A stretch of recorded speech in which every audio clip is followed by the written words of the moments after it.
जय श्री राम। नमस्कार दोस्तों, बात करते हैं आज हम विवाहोपरांत जीवन चक्र को बनाए रखने के लिए हर दंपति यह चाहता है कि उसको संतति हो, पुत्र प्राप्त हो। जो बचपन में जब पुत्र हो तो उसको वो कंधों पर खिलाए, जब पुत्र बड़ा हो तो वो कंधे से कंधे मिला करके आपके साथ चले, आपकी मदद करे। जब आप वृद्ध हो तो आपको कंधे का सहारा दे, और जब आपकी मृत्यु हो तो आपको कंधा दे और मोक्ष का कारक बने। तो जीवन चक्र को बनाए रखने के लिए यह प्रकृति ने बनाया है कि हर विवाहोपरांत जातक को चाहिए पुत्र के लिए प्रयासरत रहे।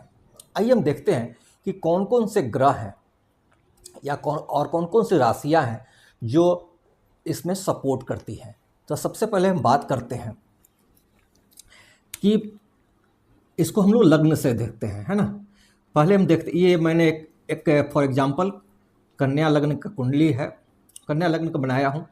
तो ये पंचम भाव जो होता है यही आपका पुत्र भाव है। पुत्र भाव कौन सा है? ये पंचम भाव। हमेशा हम देखेंगे जब भी पुत्र के बारे में कोई बात होगी तो ये यहीं से शुरुआत होगी, है ना। पुत्र भाव पंचम भाव है। अब हम देखते हैं कि पंचम भाव जो है, पंचम भाव में राशि कौन सी लिखी हुई है। तो पंचम भाव में पहले हम ये देख लेते हैं कि कौन सी राशियां पंचम भाव में लिखी रहेंगी तो वो फर्टाइल होंगी, माने संतति उसको बहुत आसानी से होगी। पहला लिखता हूं 4 नंबर, 8 नंबर और 12 नंबर की राशि। अगर यहाँ पे 4 नंबर लिखा हो, 8 नंबर लिखा हो या फिर 12 नंबर लिखा हो, क्या क्या लिखा हुआ हो? 4 लिखा हुआ हो, 8 लिखा हुआ हो या 12 लिखा हुआ हो। यहाँ पे 4 नंबर हुई तो कौन सी हुई? कर्क राशि हुई। 8 नंबर हुई तो वृश्चिक राशि हुई। 12 लिखा हुआ हो यहाँ पे तो मीन राशि हुई। ये सब जल तत्व राशि है। कौन सी राशि है? जल तत्व राशि है।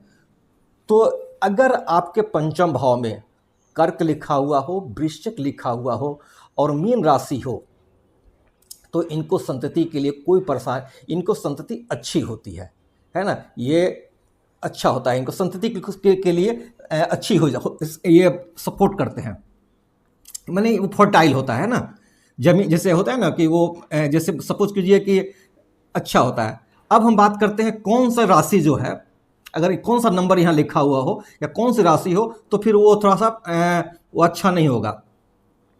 उसके लिए कन्या राशि, बुध की जो है राशियाँ जो होती हैं 3 नंबर मिथुन, 6 नंबर कन्या, 5 नंबर सूर्य का और 1 नंबर मेष राशि का। अगर ये राशियाँ यहाँ लिखी हुई हैं 3 नंबर, 6 नंबर, 5 नंबर और 1 नंबर यहाँ पर लिखा हुआ हो, 3 नंबर, 6 नंबर, 5 नंबर और 1 नंबर लिखा हुआ हो अगर, तो ये जो है समझ लीजिएगा कि ये जो है थोड़ी परेशानियां होंगी। इसको मैंने कब बोलते हैं, बंजर बोलते हैं, शुद्ध भाषा में समझिए। ये जो राशियां होती हैं संतानोत्पत्ति में बहुत परेशानियां होती हैं, कभी कभी तो संतान नहीं भी होती है ना। और इसके अलावा जो राशियां हैं आपका शुक्र की जो दोनों राशियां हैं, 2 नंबर राशि वृष राशि, तुला राशि, मीन इसका बृहस्पति की एक राशि धनु राशि और शनि की दोनों राशियां 10 नंबर और 11 नंबर। इन राशियों में संतान जो होते हैं एवरेज संतान, तो संतान एवरेज में होते हैं ना। इसमें बहुत अच्छे संतान होंगे, इसमें संतान नहीं के बराबर होते हैं और इसमें संतानों की संख्या लिमिट होती है ना। कौन कौन सी राशियां हो गई अब मैं पढ़ देता हूं। कर्क राशि, वृश्चिक राशि और मीन राशि, ये राशियां जल तत्व राशियां हैं, इनको संतान काफी अच्छा होता है। बुध की राशियां मिथुन राशि, कन्या राशि, सूर्य की राशि और मेष की राशि मंगल, इनको संतान संबंधी कुछ परेशानियां होती हैं, या फिर जैसे होता है कि रहता है सूर्य जैसा कि किसी को लड़की हो रही तो खाली लड़के ही होते रहेगी, इस तरह की परेशानियां आती हैं। और वो है 2 नंबर की राशि वृष राशि, तुला राशि, धनु राशि, मकर राशि और कुंभ राशि। इन राशि के जातक के जो संतान होंगे वो लिमिट में होते हैं, उनकी संख्या कम होती है। ये तो हो गया। अब हम बात करते हैं, यहां पे ये नंबर लिखा हुआ हो 4 8 12, 3 6 5 1 और 2 7 9 10 11, तो इस बात को आप समझ लीजिएगा। अब हम देखते हैं कि पंचम भाव पे जो है दृष्टि किन किन राशियों की है। पहले हम जान लेते हैं कि शुभ ग्रह कौन कौन से होते हैं। गुरु सर्वाधिक शुभ ग्रह हैं, शुक्र सर्वाधिक शुभ ग्रह हैं, चंद्रमा जो होते हैं शुक्ल पक्ष के जो चंद्रमा होते हैं वो अच्छे होते हैं, और बुध जो है हालांकि नपुंसक ग्रह है, मगर बुध जो है अगर उन पर शुभ ग्रह की दृष्टि हो जाती है तो ये भी शुभ ग्रह कहे जाते हैं। यानी गुरु शुक्र चंद्रमा और बुध ये जो राशियां हैं ये शुभ राशियां हैं। अगर इन राशियों की दृष्टि आपके पंचम भाव पे पड़े तो समझ लीजिए कि जातक दंपति को संतति होने में ज्यादा परेशानियां नहीं होंगे। यानी शुक्र यहां पे बैठे हों, सपोज करिए, बुध हो, चंद्रमा हो, है ना, या फिर यहीं पे बैठे हुए हों, शुक्र बुध चंद्रमा यहीं पे हो, तो भी जातक को परेशानियां नहीं होंगी। और बृहस्पति, अगर बृहस्पति की 3 दृष्टियां होती हैं, बृहस्पति यहां हो, यहां हो और यहां हो, यहां से आपको 9वीं दृष्टि पड़ेगी, 1 2 3 4 5 6 7 8 9, यहां से पड़ेगी 7वीं दृष्टि, 1 2 3 4 5 6 7, यहां से पड़ेगी 5वीं दृष्टि, 1 2 3 4 5। बृहस्पति की तीनों दृष्टियां, जो बृहस्पति की दृष्टि को अमृत दृष्टि कहा जाता है, बृहस्पति की तीनों दृष्टि यहां पड़े, या फिर शुक्र की 7वीं दृष्टि, बुध की 7वीं दृष्टि और चंद्रमा, इन लोग तीनों की एक एक दृष्टि होती है। अगर ये पंचम भाव पे पड़ता है तो समझ लीजिए कि जातक को संतति के लिए ज्यादा परेशानियों का सामना नहीं करना पड़ेगा। सभी संतति शुभ होंगे, अच्छे होंगे और बहुत ही तरक्की करने वाले होंगे।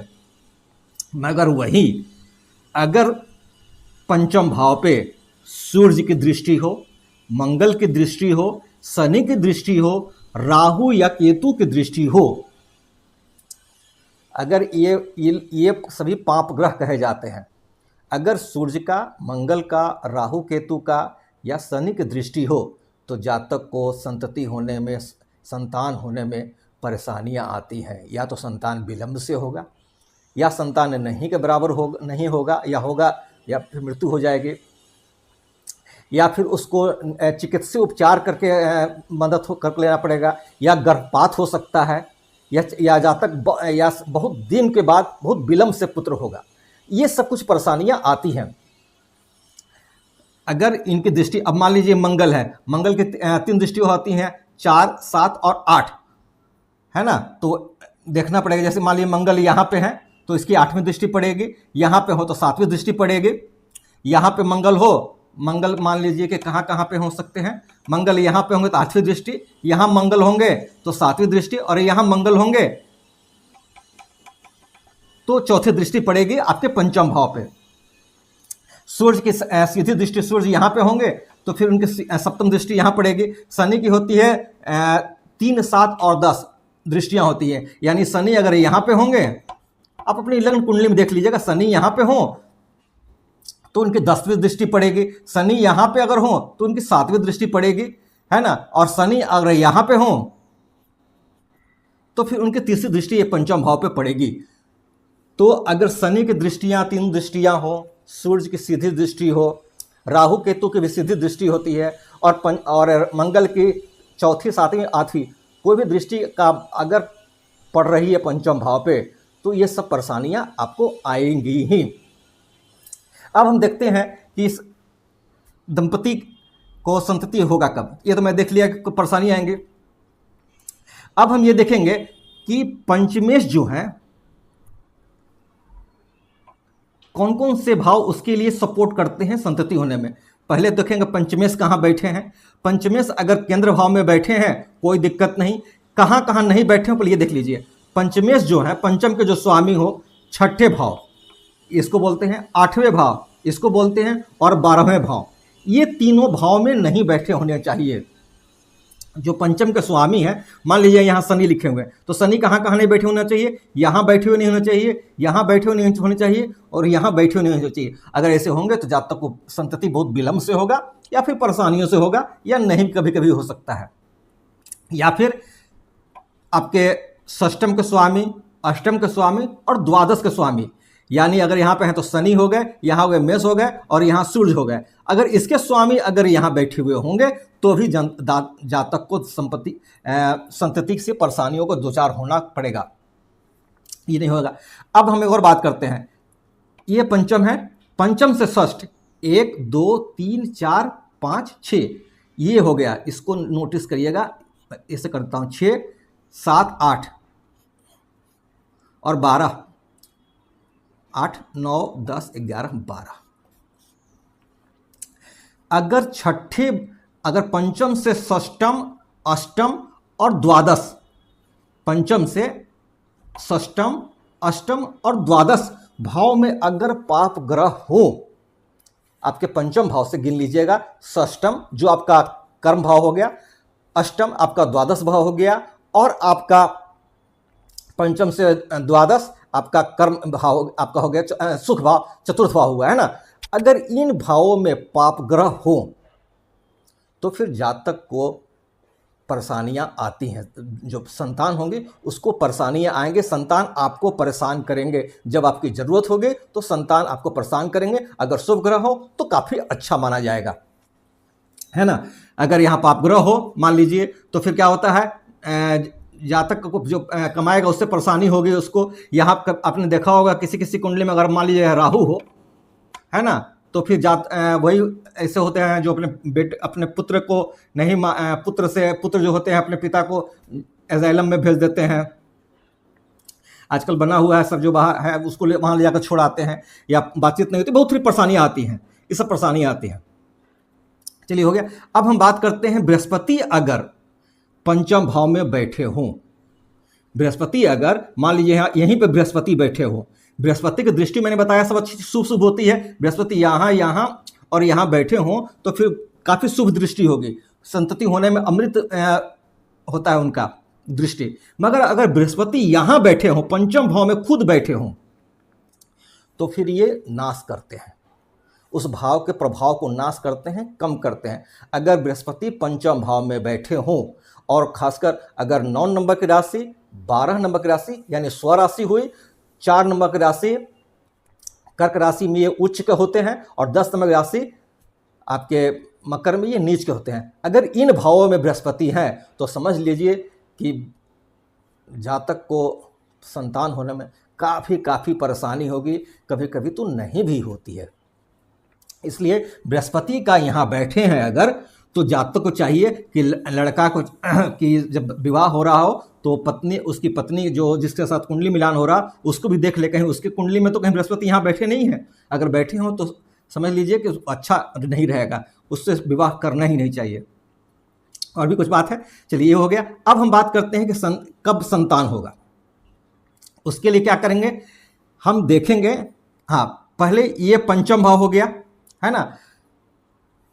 उसके बाद ये हो गया आपका, किस किस भाव को देखते हैं। पहले देखेंगे हम पंचम भाव के स्वामी कौन है। तो मान लीजिए यहाँ मकर हुए, मैं यहाँ लिख लेता हूँ। पंचम भाव के स्वामी कौन से हुए, शनि महाराज हुए। ठीक, किसको किसको देखेंगे, दूसरा स्थान देखें, किसको देखेंगे, बृहस्पति महाराज को देखेंगे। फिर किसको देखेंगे, शुक्र महाराज को देखेंगे। ये सब पुत्र के कारक हैं, में संतति होने के कारक हैं। शनि बृहस्पति, शनि हो गए पंचम भाव के स्वामी, बृहस्पति हो गए, शुक्र हो गए। एकादश भाव को देखेंगे, इस भाव को भी देखेंगे। क्यों, क्योंकि ये आपकी पत्नी का पंचम हुआ, 1 2 3 4 5, ये आपके पत्नी का पंचम भाव है। तो अगर संतान बढ़ेगा तो इनका भी तो बढ़ेगा। तो पंचम यानी 4 नंबर की राशि में कौन से हैं, कर्क राशि, यानी हम देखेंगे किसको देखेंगे, चंद्रमा को देखेंगे, यानी एकादश भाव को देखेंगे। और जब संतति होगा तो आपका क्या बढ़ेगा, आपका कुटुंब बढ़ेगा, अब परिवार की संख्या बढ़ेगी। तो यानी हम कुटुंब को किससे देखते हैं, इस भाव से देखते हैं। तो यानी 7 नंबर की राशि है, शुक्र की राशि है। चलिए शुक्र यहाँ पे है ही ऑलरेडी देख लिया। अगर मान लीजिए दूसरा कुछ लिखा रहता, अगर 8 होता तो मंगल होता, जो भी होता मतलब उसको भी देखेंगे यहाँ पे। ठीक है, यानी कौन कौन सा भाव देखे हमने, पंचम भाव के स्वामी को देखा, बृहस्पति को देखा, शुक्र को देखा, एकादश भाव को देखा और आपके दूसरे भाव धन भाव कुटुंब भाव को हम देखेंगे। जब विवाह हो जाए, विवाह होने के बाद हम देखेंगे किसकी महादशा चल रही है, जिस भी ग्रह की महादशा चल रही है, उस महादशा में हम देखेंगे कि अंतर्दशा किसकी चल रही है ना। जिसकी भी महादशा चल रही है उस महादशा में अंतर्दशा चेक करेंगे। अंतर्दशा चेक करेंगे किसकी किसकी चेक करेंगे, देखेंगे पहला कि आपके दसम भाव के पंचम भाव के स्वामी की तो नहीं चल रही है। अगर पंचम भाव के स्वामी की चल रही है, बहुत अच्छी बात है, आपको संतान हो सकता है ना। बृहस्पति की चल रही है, संतान हो जाएगा। शुक्र की चल रही है, संतान हो जाएगा। आपके एकादश भाव के स्वामी जो है, जो राशि लिखी हुई उसके स्वामी को देखेंगे, उसकी चल रही है, हो जाएगा। आपके द्वितीय भाव के स्वामी को चेक करेंगे कौन है, उसके अगर चल रहा है अंतर्दशा, संतान हो जाएगा। बृहस्पति है, ये संतान हो जाएगा। और उसके साथ साथ हम गोचर को भी गणना करते हैं, देखेंगे कि बृहस्पति उस समय, चूंकि बृहस्पति तो संतान के कारक है ना, तो उस समय देखेंगे कि बृहस्पति का गोचर कहां पे हो रहा है। अगर बृहस्पति के गोचर में उनकी दृष्टि, अमृत दृष्टि अगर पंचम भाव पे पड़ रही है, तो समझ लीजिए कि संतान होने के चांसेस 100% हैं, संतान होगी ही। जैसे मान लीजिए कि अभी जो है बृहस्पति जो है अनफॉर्चुनेटली 2 नंबर है ना, वृष नंबर की राशि, वृष में ही चल रहे हैं, शुक्र की राशि में ही चल रहे हैं। ये आपको जो है 15 मई को जो है ट्रांसफर कर जाएंगे, आपके मिथुन राशि में ट्रांसफर कर जाएंगे। अगर तो उसके लिए अभी मान लीजिए जो है इस कुंडली हिसाब से होता है, अगर बृहस्पति जो है क्या होती है, 7वीं 5वीं 7वीं और 9वीं दृष्टि होती है। यानी अगर बृहस्पति यहां बैठे हैं तो फिर यहां पर आपकी दृष्टि पड़ेगी 5वीं, यहां बैठे हैं तो 7वीं दृष्टि पड़ेगी, और बृहस्पति यहां बैठे हैं तो उनकी 9वीं दृष्टि पड़ेगी। यानी अगर आप जिस भी राशि के हैं, जिस भी लग्न के हैं, आप लग्न में चेक करिए कि अभी जो गोचर चल रहा है, गोचर में बृहस्पति कहां बैठे हैं। अगर बृहस्पति की 5वीं दृष्टि, 7वीं दृष्टि और 9वीं दृष्टि अगर आपके पंचम भाव पे पड़ रही है, बृहस्पति की 5वीं दृष्टि, 7वीं दृष्टि, 9वीं दृष्टि अगर पंचम भाव पे पड़ रही है, तो फिर संतान होगी ही। वही समय उपयुक्त है, आप उसमें प्रयास करें, आपको संतान होगी ही। आशा करता हूं कि आपको हमारा कार्यक्रम अच्छा लगा होगा। भगवान श्री राम आपकी सारी मनोकामनाएं पूर्ण करें, जीवन में आशातीत सफलता दें। धन्यवाद।